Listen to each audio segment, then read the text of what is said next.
everyone, welcome to Roughcut 4 of the Desert Board series. And as you can see, things have come on at a pace really. Wow, I'm still not quite at the final stage, so there's some dry brushing to do, there's a little bit of extra terrain to do, but I think it's fair to say it's certainly playable at this stage. So what's happened since the last time? If you can remember, I was applying a wash over the entire board. That's gone off, and it was nice and dry, and it's created some lovely tone, which I'm really pleased with. So let me just try and get that to focus better. There you go. So it's nice, and there's a bit of variation in there, which I really like, you know. So I flooded it into some areas, and at the same time allowed it to kind of thin off in other areas, so it was a bit lighter. It's given the whole board a much more yellowy feel to it, but you're probably also noticing as well that I have actually introduced some shade back into all of the terrain as well, so little bits of dirt and darkness in these cracks and recesses, and the layering, the styrations of the rock formations that I talked about, which I've tried to mirror also with, if I come around here you'll probably get a good view of that, how the styrations follow through the layering of the hill as well. So I kind of decided in my mind's eye that the darker areas were softer rock and therefore more subject to erosion over the eons. So probably a good example there is, as this dark area has eroded away, then the top has chipped away and maybe fallen down and gone away, etc, etc. So that created really, I think, two effects really. One was it allowed me to shade transition areas.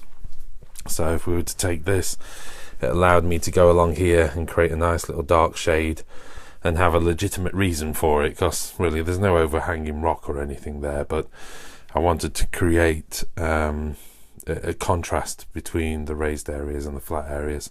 And again, as you can see, I can kind of follow it through there, so kind of followed it through with a dark area and followed it all the way around and into kind of this side over here. So really quite pleased with it, to be honest. The camera still shows it in a slightly strange light. It's not daylight in here, there's no actual natural light in here, so this is under daylight bulbs, but even so, what daylight bulbs tend to do is bleach things a little bit. So the actual board is a little bit yellower, if I was to be honest, which I'm perfectly happy with, of course. Again, maybe if I pick one of these up so you can see, or at least lay it down so you get a sense of the styration. So as you can see, this undercut hair area here, look, again darker, and again there where it's darker. So again, serving two purposes really. One, shade, so natural shade, so you feel like there's a shadow on there, and two, like I say, this little bit of narrative around the darker rock being softer. I mean, looking at how many pieces are on a 6x4, let me see, can't zoom out any more than that, I'm afraid, so let's try and get a bit lower. There you go. It's actually not too bad, you know, maybe 2 or 3 pieces more. But I've had some great feedback on the chat and some great ideas on the chat, so thank you very much. The arch one, definitely may block line of sight on for filming purposes, so I'm having a little think about that. I've paused, for want of a better word, I've paused the thought on that. But also lots of great ideas about creating some scenery now that's less generic. So going for Age of Sigmar themed items, as well as Warhammer 40k, and actually some of the other games as well. We've been looking at, you know, anything from Wild West Exodus and those kind of things. So maybe some sort of cowboy scenery had worked quite well on this board as well. In terms of some of that themed scenery, definitely Armageddon box sets, you know, pipes and constructs running in and out of rock formations and things like that, and that's not only, I think, quite a cool thing to do, but also fits really well with the theme that we're working on for the campaign, for the premium section of the website. So you sort of an external mining facility industrial zone. It's just absolutely perfect. And for those of you who've seen the battle reports, you'll know that I've also done a 6 foot by 4 foot zone mortalis board based on a Tyranid Gene Stealer mine with doors and everything. And one of the things to do for the campaign board is to build the entrance to the mine, and I can just see that being done in this, you know, same technique, but with all that wonderful new Armageddon scenery attached to it. So I went out and bought a bunch of Armageddon scenery, I have to confess today. I already had the Armageddon box set, which I'm really excited about, and we're going to be sort of doing more on that soon. But I then went out and bought pretty much all of it. So I'm so excited about that scenery, it's amazing. Mount Akuma Atata was complete, so Sam will be pleased. You know, I think it just lacks probably like a Tyranid warrior holding a Hormagaunt up over the edge of the rock or something. Will be quite nice. I like it, actually. It's a good piece of scenery and it's a nice centerpiece. I think it certainly works, but we do want some things that are kind of more obviously thematic for one of the game systems or another. One of the suggestions was to go with crystals and those kind of things. I think that's not a bad idea. I might actually have a go at that as well. So certainly I've been thinking some kind of cool realm gate.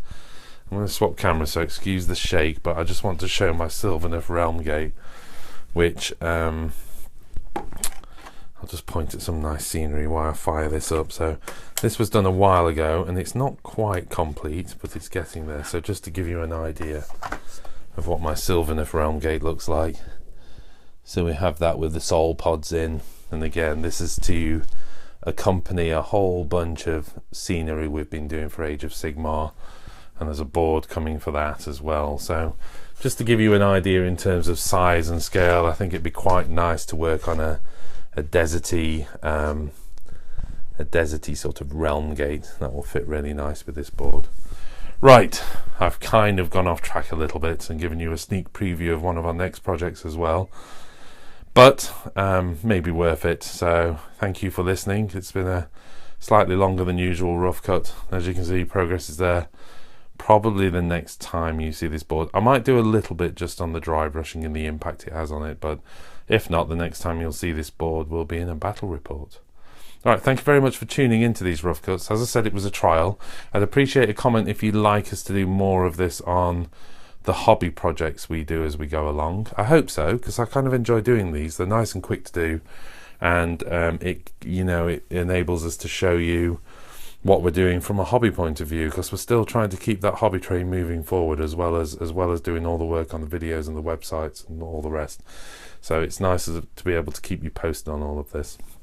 If you like what you see, hit like. If you want to see more of it, hit subscribe if you haven't already. For those of you who have, thank you very much. It's been an incredible week for subscribers.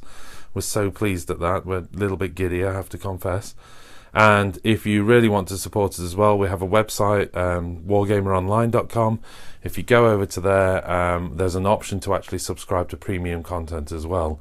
And it's those subscribers that are really enabling us to continue to do the work we're doing and to invest back into the website and everything we're doing. So fantastic stuff, and thank you to everybody who's already done that. And please, if you're not also interested in the premium content, that's okay. We also have a freemium account, and it's less content admittedly, but you do get some content on there, some videos on there that are exclusive to our website and not available on the YouTube channel. All right, thank you very much everyone. Speak to you soon. Bye.